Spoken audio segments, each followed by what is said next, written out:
Hola amigos, bienvenidos a un nuevo video tutorial en el cual veremos cómo quitar un video o un audio de los favoritos de TikTok.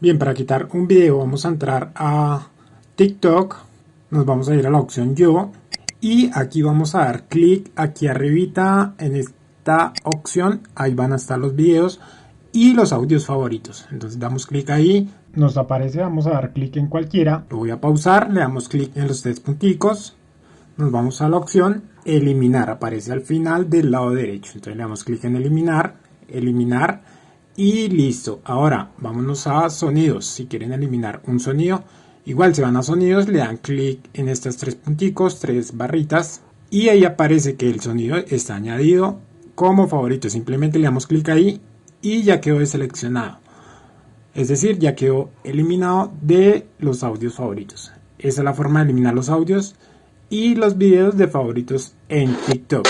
Bueno, les recuerdo, mi cuenta es @tiolni por si quieren ir a ver mi contenido. Muchas gracias por haber visto el video tutorial, no olviden suscribirse al canal, regalarme un like y nos vemos en un próximo video tutorial. Chao, chao amigos.